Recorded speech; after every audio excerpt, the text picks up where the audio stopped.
Olá pessoal, eu sou Hugo de Brito Machado II e esse é mais um vídeo dedicado ao quadro Dissecando o CTN. No vídeo de hoje trataremos do artigo 106 do Código Tributário Nacional, que cuida da aplicação retroativa da legislação tributária.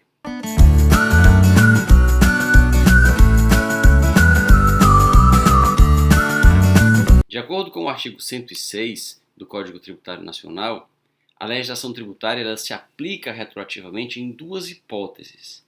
No caso de ser ela meramente interpretativa e no caso de dar tratamento mais favorável em matéria de infrações, desde que a questão não esteja definitivamente julgada. Então, em relação a esse dispositivo, nós precisamos esclarecer alguns pontos. Primeiro, no que consiste aplicação retroativa? Como o nome está a dizer, trata-se de uma produção de efeitos retrooperante, ou seja, se produzem efeitos sobre fatos que são anteriores ao início da vigência da norma que atribui esses efeitos. Então a norma vai atribuir efeitos a fatos havidos antes do início da sua vigência, portanto ela vai retroagir. Isso, como regra, é vedado a qualquer norma jurídica, como regra, porque o direito pressupõe a prévia disciplina, o prévio regramento de condutas e não a atribuição de efeitos a posteriori. Tratar juridicamente os fatos significa estabelecer regras pré-estabelecidas que os antecedem para que as pessoas possam compartilhar a sua liberdade decidindo se comportar de acordo com as normas, sabendo que as normas exigem que elas façam.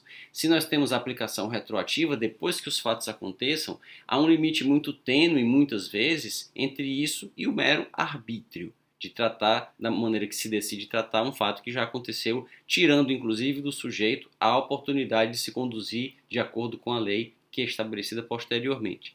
É por isso que é excepcional a aplicação de efeitos retroativos a normas jurídicas. Isso se dá, no mais das vezes, em situações de direito público, quando as duas partes, uma o particular, a outra o poder público, nós temos uma norma que é retrooperante e ela produz efeitos retroativos em favor do cidadão em detrimento do poder público.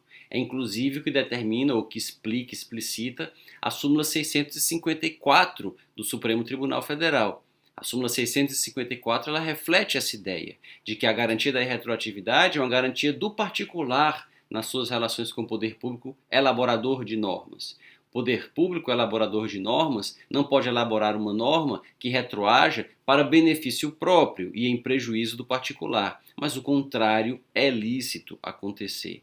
Então é isso que explica, por exemplo, o inciso 2. A norma pode retroagir para beneficiar o acusado em matéria de penalidades. Nós temos aí a ideia básica, geral, de direito punitivo, de retroatividade da lei mais benéfica. Inclusive, podemos entender que isso nem precisaria estar escrito no artigo 106 do CTN, trata-se de um princípio geral de direito punitivo, não só penal no sentido estrito, mas de direito punitivo, de direito sancionador ou sancionatório. Essas retroações, nesse caso, decorrem desse princípio, ou decorrem da própria ideia de que a retroatividade não pode ser aplicada nesse caso, por ser ela uma proteção do particular. Em relação à redução de tributos, se uma norma nova reduz tributos, ela também pode retroagir, mas essa retroação depende de uma previsão expressa, não há proibição, mas isso também não pode ser a regra, então só se houver uma previsão expressa de retroação. É o que, em síntese, acontece com as normas que concedem remissões. Elas estão retroagindo para retirar uma parte do valor ou do efeito jurídico de fatos que já aconteceram. Aqueles fatos que geraram a obrigação de pagar 10, gerarão apenas uma obrigação de pagar 5 ou 6 ou nada diante da norma que concedeu a remissão. Então as normas que concedem remissão não deixam de algum modo de ser normas retroativas, só que é preciso que elas o façam expressamente. Então a redução de tributos, se uma norma opera a redução de tributos, essa redução, como regra, só se aplica para o futuro, mas ela pode expressamente determinar sua aplicação para o passado, se assim fizer, como disse, repito, de maneira expressa, porque não é proibido. Não é regra, mas também não é proibido. Em matéria de direito punitivo, de acordo com o artigo 106, é a regra. Mesmo que a norma não diga nada, mesmo que a lei nova punitiva nada diga a respeito, se ela simplesmente reduz uma multa e nada diz a respeito do direito intertemporal, ainda assim ela será aplicada retroativamente. Essa aplicação retroativa deve ser feita de ofício pela autoridade. E a autoridade não deve achar que com isso ela está violando o interesse público ou algo que o valha. É uma obrigação de agir de ofício, que decorre do artigo 106, inciso 2 do CTN. Se a norma mais benéfica em matéria de penalidade nada diz a respeito, mesmo assim ela deve ser aplicada retroativamente. E aí se diz até que ponto, qual o limite? O artigo especifica que se trata de aplicação retroativa aos casos não definitivamente julgados. Mas a jurisprudência do Superior Tribunal de Justiça tem corretamente interpretado essa disposição como significando desde que a multa não tenha sido paga.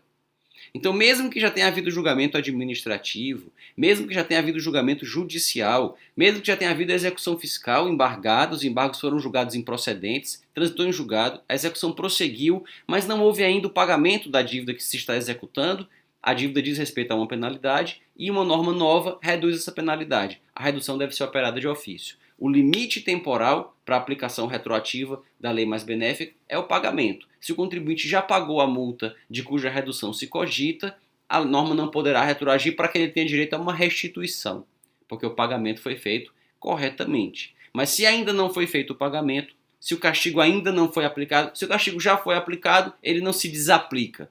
Ou seja, se a pessoa já pagou a multa. Mas se ela não pagou a multa ainda, o castigo ainda não foi consumado, porque ela ainda não pagou a multa, a nova legislação mais benéfica deve retroagir. Não é tão simples, porém, a interpretação, o sentido e o alcance do inciso 1, que se refere a normas mais benéficas que se refere a normas interpretativas. As normas interpretativas, que também retroagem, elas envolvem controvérsias mais sérias, controvérsias mais importantes em torno delas. O que é uma lei interpretativa? É uma lei mais nova do que uma lei mais antiga, uma lei posterior, que apenas esclarece o sentido de uma lei anterior. Digamos que nós temos uma lei número 1, que tem sentido A ou B. Existe uma divergência interpretativa sobre se o sentido dessa lei número 1 é o sentido A ou o sentido B. E edita-se, portanto, uma segunda lei que apenas esclarece. A lei número 1, editada há 2, 3 anos, que é uma controvérsia se o sentido é o A ou o B, estou agora esclarecendo, o sentido correto é o B.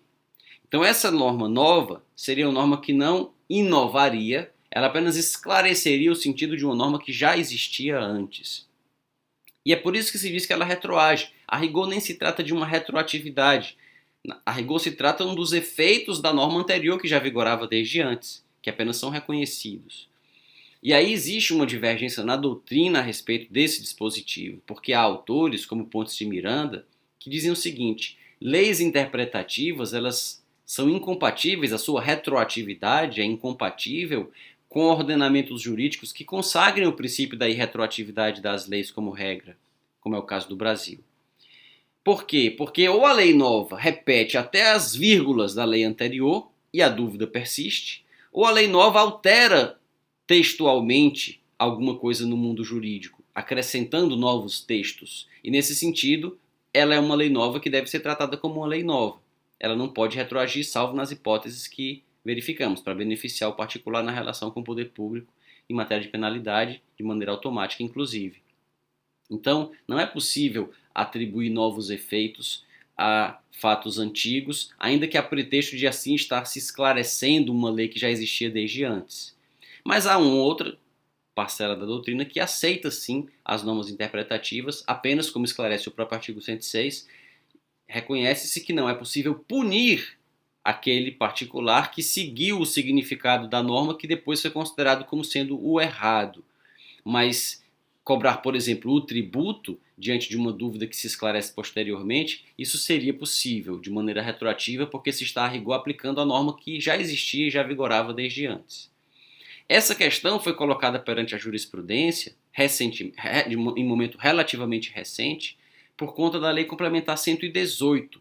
A Lei Complementar 118 de 2005, a pretexto, e me refiro recentemente, ela já tem mais de 16 anos, mas recente se compararmos com a idade do Código Tributário Nacional, se compararmos com a idade de outras leis que temos no país. Então, a Lei Complementar 118 a pretexto de adaptar o Código Tributário Nacional à Lei de Falências, que era editada naquele mesmo ano, ela alterou artigos no capítulo dedicado às garantias e privilégios do crédito tributário, que tinham relação com o tema da falência e da recuperação judicial, mas ela aproveitou para alterar outras coisas, e dentre elas, ela esclareceu que considera-se extinto o crédito tributário para efeito de interpretação do artigo 168 do CTN, para efeito de contagem do prazo da ação de repetição do indébito, considera-se extinto na data do pagamento antecipado.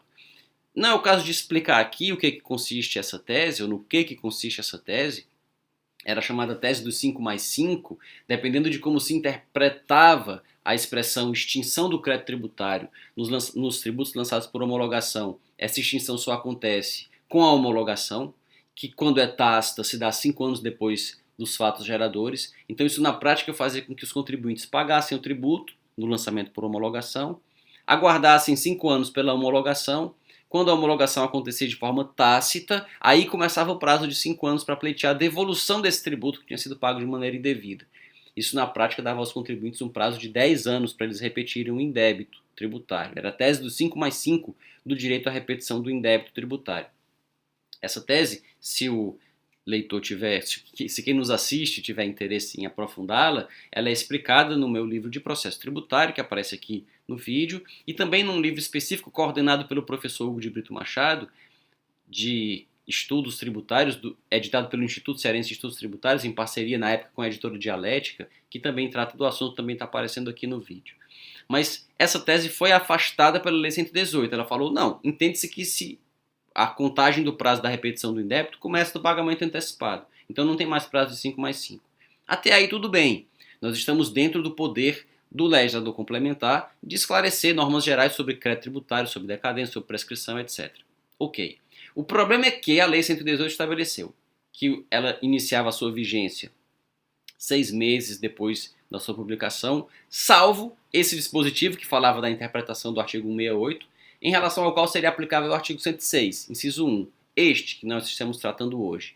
Ou seja, a Lei 118 se auto-intitulou interpretativa, para com isso retroagir a data da lei que ela estava interpretando, que era qual? O Código Tributário Nacional, Lei 5.172, de 66. Então, a Lei 118 pretendeu retroagir várias décadas, e mais, pretendeu fazer isso passando por cima da jurisprudência do Superior Tribunal de Justiça, corte que, de acordo com a Constituição, tem a competência para interpretar a legislação tributária federal e dar a última palavra sobre ela. E o STJ já havia interpretado essa legislação, já havia dito que a interpretação mais adequada era do 5+5. Então, a Lei 118, a pretexto de interpretar o CTN, tentou atropelar a jurisprudência que já o havia interpretado.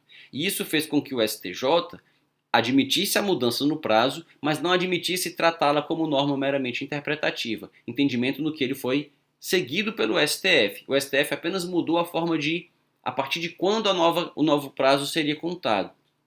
Para o STJ, como se trata de um encurtamento do prazo, corretamente, o STJ nesse caso decidiu de maneira correta, a lei nova, o prazo novo, seria aplicável. Insisto, tanto o STJ como o STF entenderam que a Lei 118, ao alterar o prazo de repetição do indébito nos tributos lançados por homologação, não era interpretativa. Portanto, não poderia retroagir à data da lei interpretada, que era o CTN. Levando, quem sabe, inclusive, a que contribuintes que já haviam repetido o indébito de tributos pagos nos últimos 10 anos tivessem que devolver o tributo indevido dos 5 primeiros anos do intervalo de 10, porque já estariam prescritos. Então, tanto o STJ como o STF disseram, não é interpretativa. Agora, se aplica apenas de agora para frente. De agora para frente, como assim? O STJ disse, para os pagamentos indevidos que aconteçam de agora para frente. E estava correto o STJ. Mas o STF disse, não, para as ações judiciais movidas de agora para frente. No que, com todo respeito, errou o STF, estava correto o STJ, porque nós estamos falando de atribuição de efeitos jurídicos ao pagamento. Então, só os pagamentos que acontecessem depois poderiam ser alcançados pela nova norma, e não as ações. Não importa a data da ação, o que importa é a data do pagamento que daria direito a entrar com a ação. Mas o fato é que essa discussão ficou superada, porque como tudo isso aconteceu em 2005, a nova lei de 2005, então, seja o pagamento, seja a ação, nós já estamos em 2021, não faz mais muita diferença isso. O que importa é que essa jurisprudência deixou claro que não é só uma lei se intitular interpretativa que faz com que ela possa sê-lo. Do contrário, qualquer lei, para retroagir, bastaria inventar que está interpretando uma lei anterior que já tratava do assunto e ela poderia com isso ter uma carta branca para retroagir na matéria que quisesse retroagir. Então não é o caso da Lei 118, da Lei Complementar 118, e a jurisprudência, portanto, não se manifestou expressamente sobre se leis interpretativas são válidas ou não, embora isso tenha ficado implícito, discutiu-se apenas que a Lei 118 não é um exemplo de lei interpretativa. São esses os pontos que são importantes de serem lembrados aqui em torno do artigo 106 do CTN. Se tiver gostado desse vídeo, não se esqueça de curti-lo, de deixar aqui na caixa de comentários o que pensa a respeito dessa questão e de se inscrever no canal para acompanhar os próximos vídeos, inclusive lembrando de ativar aqui as notificações. Até lá!